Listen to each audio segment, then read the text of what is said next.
पवित्र बाइबल का वचन पढ़े और सुने जाने पर प्रभु यीशु मसीह आपको और आपके परिवार को आशीष दे।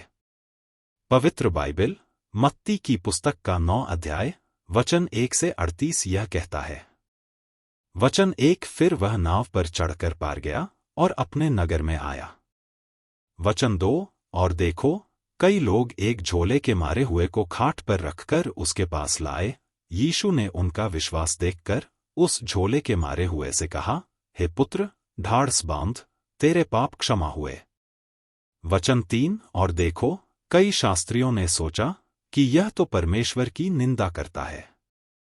वचन 4 यीशु ने उनके मन की बातें मालूम करके कहा कि तुम लोग अपने अपने मन में बुरा विचार क्यों कर रहे हो।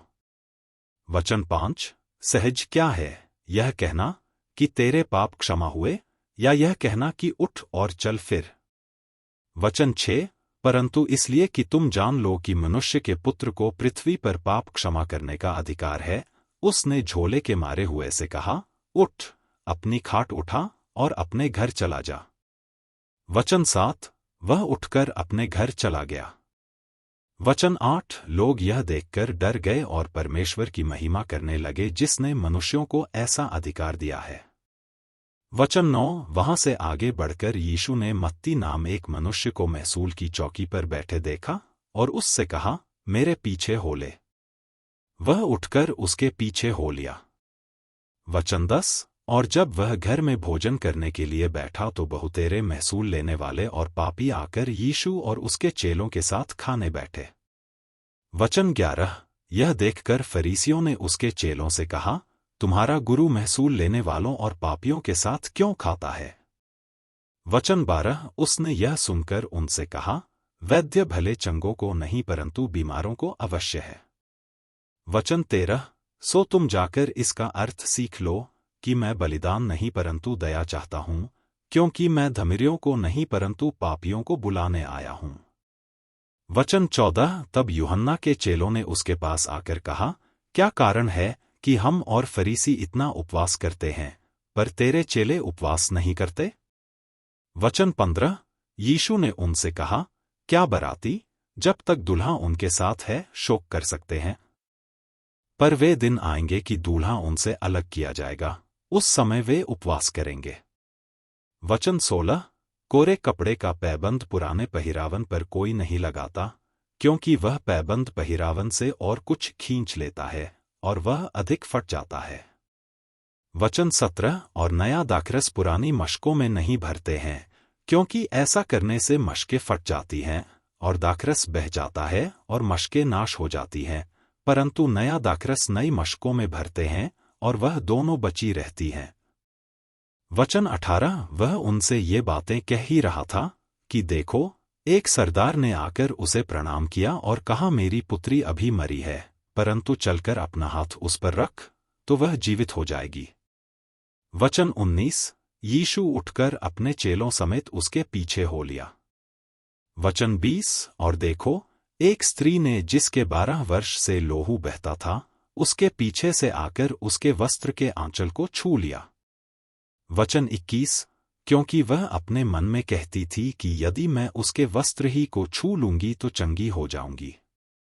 वचन 22 यीशु ने फिरकर उसे देखा और कहा, पुत्री ढाढ़स बांध, तेरे विश्वास ने तुझे चंगा किया है। सो वह स्त्री उसी घड़ी चंगी हो गई।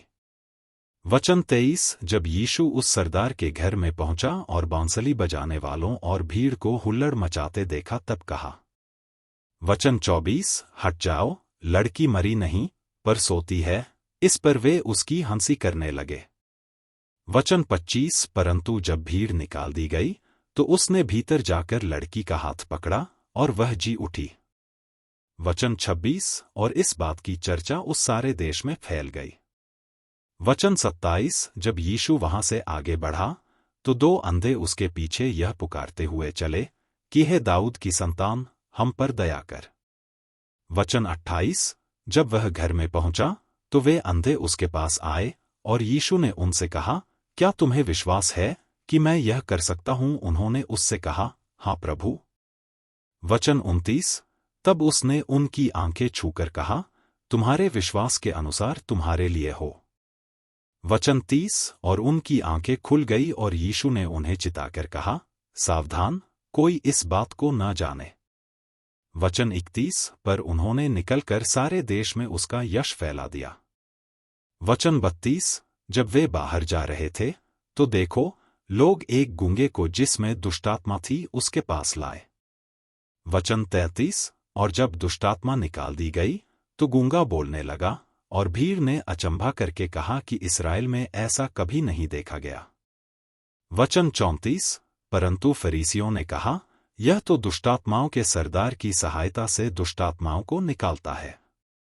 वचन 35 और यीशु सब नगरों और गांवों में फिरता रहा और उनकी सभाओं में उपदेश करता और राज्य का सुसमाचार प्रचार करता और हर प्रकार की बीमारी और दुर्बलता को दूर करता रहा। वचन 36 जब उसने भीड़ को देखा तो उसको लोगों पर तरस आया, क्योंकि वे उन भेड़ों की नाई जिनका कोई रखवाला न हो, व्याकुल और भटके हुए से थे। वचन 37 तब उसने अपने चेलों से कहा, पक्के खेत तो बहुत हैं पर मजदूर थोड़े हैं। वचन 38 इसलिए खेत के स्वामी से विनती करो कि वह अपने खेत काटने के लिए मजदूर भेज दे। यदि आप विश्वास करते हैं तो यह वचन सभी विश्वासियों को भेजें और इस चैनल को प्रभु यीशु मसीह के नाम से सब्सक्राइब करें और आशीष प्राप्त करें। धन्यवाद।